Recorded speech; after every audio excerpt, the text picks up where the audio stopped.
देश दुनिया में कोरोना का कहर थमने का नाम नहीं ले रहा। भारत में तो हर दिन कोरोना वायरस के मामलों में बड़ा उछाल देखने को मिल रहा है। देश में पिछले 24 घंटे में कोरोना वायरस के मामलों में अब तक की सबसे बड़ी उछाल आई है। बीते 24 घंटे में कोरोना वायरस के 6,767 नए केस सामने आए हैं और करीब 147 लोगों की जान जा चुकी है। रविवार को जारी केंद्रीय स्वास्थ्य मंत्रालय के आंकड़ों के मुताबिक देश भर में कोरोना वायरस के मामले बढ़कर 1,31,000 के पार पहुंच गए हैं और कोविड-19 से अब तक 3,867 लोगों की जान जा चुकी है। देश में महाराष्ट्र कोरोना से सबसे ज्यादा प्रभावित राज्य है और यहाँ फ्रंट लाइन वॉरियर्स के तेजी से कोरोना की चपेट में आना बड़ी चिंता का विषय बना हुआ है। महाराष्ट्र में पिछले 24 घंटे में 87 पुलिसकर्मी कोरोना पॉजिटिव पाए गए हैं। इसके बाद राज्य में संक्रमित पुलिसकर्मियों की संख्या 1,758 हो गई है, जिनमें से 673 ठीक हो चुके हैं और 18 लोगों की जान जा चुकी है। बात करें राजधानी दिल्ली की तो यहाँ भी कोरोना का कहर जारी है। पिछले 24 घंटे में कोरोना के 508 नए मामले दर्ज किए गए हैं। हालांकि एक राहत की बात यह है कि इस दौरान एक भी मौत रिकॉर्ड नहीं हुई है। लेकिन यहाँ चिंताजनक मामला राम मनोहर लोहिया हॉस्पिटल से सामने आया है, क्योंकि यहाँ के डीन डॉक्टर राजीव सूद की रिपोर्ट ही कोरोना पॉजिटिव आ गई है, जो फिलहाल होम आइसोलेशन में है। अस्पताल के अधिकारी उनके संपर्क में आए अन्य लोगों का पता लगा रहे हैं।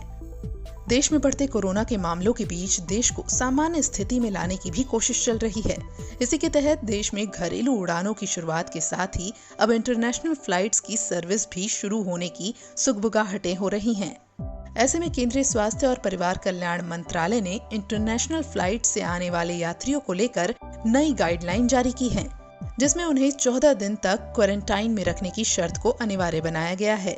इसमें 7 दिनों के लिए उन्हें सरकार की ओर से बनाए गए क्वारंटीन सेंटर में रखा जाएगा, जिसका खर्च यात्री खुद उठाएंगे।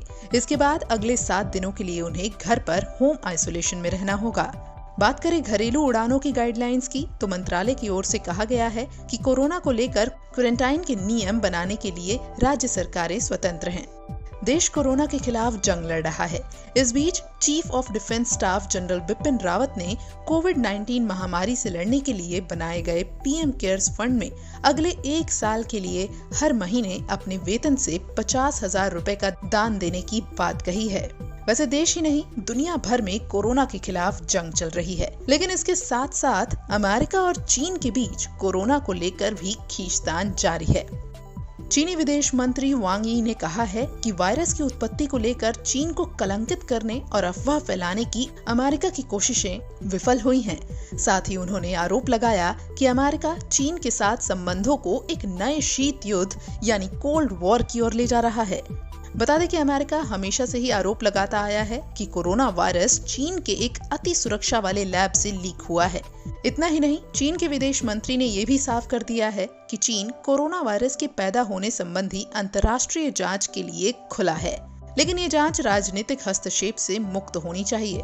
इससे पहले विश्व स्वास्थ्य संगठन की बैठक में चीन के राष्ट्रपति शी जिनपिंग ने कोरोना वायरस की उत्पत्ति संबंधी जांच से इनकार किया था। उन्होंने कहा था कि ये जांच कोरोना वायरस महामारी खत्म होने के बाद कराई जा सकती है, लेकिन अब चीन ने इस पर यू टर्न ले लिया है।